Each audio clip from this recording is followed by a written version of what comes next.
Hello friends, welcome to another video of stock market. आज हम discuss करने वाले मारुति सुजुकी इंडिया लिमिटेड के बारे में। ये स्टॉक आज 1.49% ऊपर है एंड प्रेजेंट प्राइस है 8700।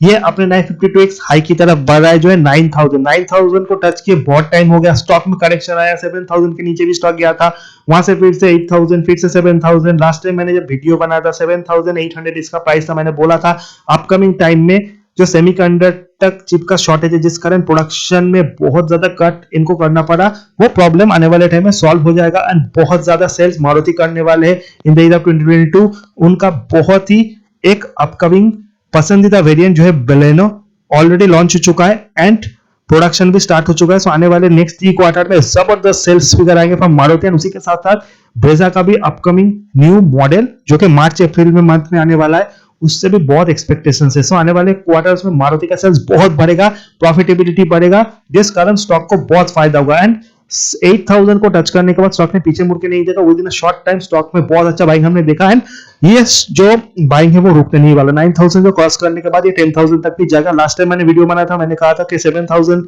प्रेजेंट प्राइस है, 10000 2022 में ये स्टॉक टच करेगा एंड देखते ही देखते स्टॉक ने वहां से अच्छा खासा बाउंस बैक दिखाया एंड अपकमिंग टारगेट 10000 का ही है। ऐसा नहीं कि स्टॉक बहुत बढ़ चुका है, क्योंकि बहुत टाइम से स्टॉक कंसोलिडेट कर रहा था। अगर आप इसका मार्केट कैप देखोगे 2,62,000 करोड़ है, प्राइस टू अर्निंग रेशियो थोड़ा एक्सपेंसिव है, but Maruti is the only company जिनका सेल्स सबसे वन है फ्रॉम द बिगिनिंग। ये नंबर 1 कंपनी है।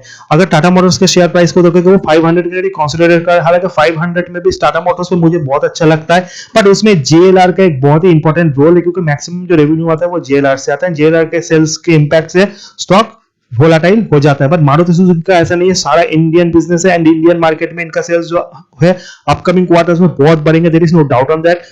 बेलेनो से बहुत एक्सपेक्टेशंस है, 20000 बुकिंग तो ये कर ही लेंगे in the next 3 month. Each and every month 20000 sales ये सिर्फ बेलेनो से ही करने वाले हैं, क्योंकि प्रीवियसली भी 16-17,000 बेलोनिया सेल करते थे। तो it's a new variant, definitely बहुत ज्यादा एक्सपेक्टेशन है। विटारा ब्रेजा का भी न्यू मॉडल आने वाला है, उसी के साथ साथ कुछ और भी न्यू मॉडल ये लाने वाले हैं फेसलिफ्ट वर्जन में, जिस कारण 2022 will be the year of Maruti Suzuki until the दिसंबर 10,000 मेरा टारगेट है, उससे पहले भी आ जाए उसमें देयर इज नथिंग शॉकिंग। अगर हम स्टॉक का आरएसआई एमएफआई देखें, relative strength index and money flow index, जो शॉर्ट टर्म में किसी स्टॉक के मूवमेंट को बताता है, 70 के ऊपर स्टॉक ओवरबॉट होता है, 30 के नीचे ओवरसोल्ड। आरएसआई में इसका स्कोर है 55, एमएफआई में 53। ओवरबॉट एंड ओवरसोल्ड जोन के बीच में किसी भी तरह का मूवमेंट दे सकता है।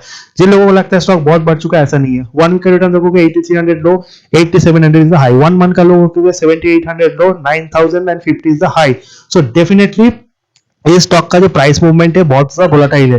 प्रेजेंट जो प्राइस है वहां से स्टॉक बहुत नीचे भी गया था, नीचे जाने के बाद स्टॉक ने बाउंस बैक दिखा एंड उससे पहले स्टॉक का प्राइस ऊपर की तरफ ही था। सो डेफिनेटली वोलेटिलिटी के कारण स्टॉक ऐसा नहीं कि नीचे से शार्प स्टॉक ने रिकवरी दिया है। इस कारण जो है आरएसआई एंड एमएफआई में जो स्कोर है वो डिसेंट है, यानी ना इधर overbought not oversold. So definitely 9000 इसका लाइफ टाइम है, जिसको ये स्टॉक बहुत ही आसानी से ब्रेक करेगा। 10000 विल बी द टारगेट, जो कि ये stock with in the next 3-4 month achieve कर लेगा, ऐसा मेरा मानना है। अगर हम स्टॉक का 100 day 200 day simple explanation moving average देखोगे तो सभी simple and explanation moving average के स्टॉक ऊपर है। 7700 वो 100 day simple moving average, 7800 100 explanation moving average. Last time stock ने यही से बाउंस बैक दिखा था। मेरा प्रीवियस वीडियो जो 7800 के करीब था, वहां से स्टॉक ने अच्छा खासा बाउंस बैक दिखाया।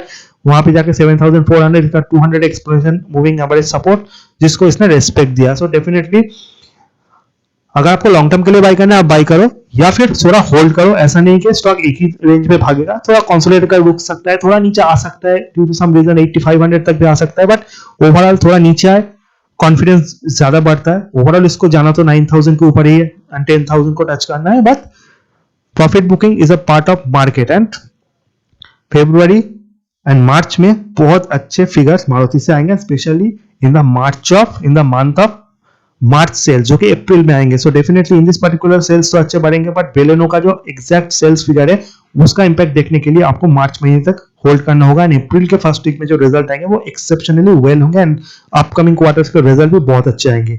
नेक्स्ट जो चीज है वो है फंडामेंटल। सो फंडामेंटली ऐसा कोई कंपनी नहीं कि जो मारुति को बीट कर सके। हालांकि Tata Motors and M N M is very good, they are also doing very good business, but both are in the commercial as well as passenger vehicle. Maruti is main focus जो है वो पैसेंजर व्हीकल्स की तरफ ही है, and that is something which makes this particular stock very very special.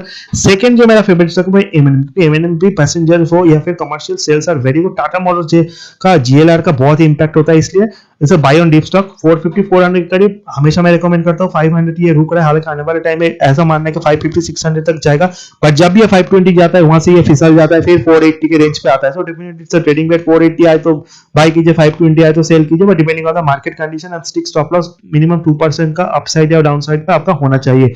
अगर मारुति के आप रिजल्ट को देखोगे in this particular quarter, due to semiconductor shortage and all this things, result में उतना बढ़िया इंपैक्ट नहीं आया, एंड सेल्स जो थे 23,253 करोड़ का आया है, प्रॉफिट 1042 करोड़ वर्सेस 487 करोड़, जिसमें अदर इनकम का उतना बड़ा इंपैक्ट नहीं। इन्होंने सेल्स को जबरदस्त इंप्रूव किया है, यानी ऑलमोस्ट 300,000 करोड़ सेल्स बढ़ा है। हालांकि एक्सपेंसेस जो है वो बढ़ा है, बट उतना नहीं बढ़ा जितना सेल्स बढ़ा है, जिस कारण प्रॉफिटेबिलिटी में अच्छा खासा जंप हम देख सकते हैं। आने वाले क्वार्टर में ये फिर से 1500 प्रॉफिट एंड देन 2000 करोड़ का प्रॉफिट भी टच करेगा, there is no doubt on that, जो कि दिसंबर में महीने में था। So in this particular December quarter यानी 2022 का जो दिसंबर क्वार्टर होगा तब तक 2000 करोड़ ये टच करेंगे। अपकमिंग क्वार्टर के रिजल्ट 1300 करोड़ से 1500 करोड़ आएंगे, एंड ओवरऑल हम जंप इसमें डेफिनेटली देखेंगे, एंड स्टॉक भी पीछे नहीं हटेगा। 10,000 to 12,000 स्टॉक ये जा सकता है, there is no doubt on that. सबसे लास्ट में शेयर होल्डिंग पैटर्न देखें, प्रोमोटर्स जो उनके पास 56% स्टेक है, एफआई के पास 23%, डीआई के पास 15%, पब्लिक होल्डिंग 5%। थोड़ा ट्रेडिंग स्टॉक से रिटेल इन्वेस्टर का स्टेक थोड़ा कम है, स्टॉक बहुत वोलेटाइल है। बहुत टाइम से स्टॉक उतना चला नहीं कि ऊपर की तरफ नीचे की तरफ बहुत तरफ का मूवमेंट दिया, सो ट्रेडर फ्रेंडली हो चुका था, फिर से ये इन्वेस्टर फ्रेंडली है, क्योंकि इतने प्राइस में तो ट्रेडर्स इसको नहीं बाइंग करेंगे, ओनली इन्वेस्टर्स। एंड जिनको लगता है स्टॉक बहुत भागेगा ऐसा मानना ठीक है, बट ये नहीं कि शॉर्ट टर्म में भागेगा। 10,000 टारगेट है इन द ईयर ऑफ 2022 और 9,000 तो नेक्स्ट 2 महीने में स्टॉक भागेगा, there is no doubt on that. Promoters holding is good, F I का अच्छा खासा स्टेक है, and share holding is good, share is also very good. Video informative अच्छा लगे चैनल को लाइक सब्सक्राइब शेयर करना मत भूलिए। Next video guys, till then good bye.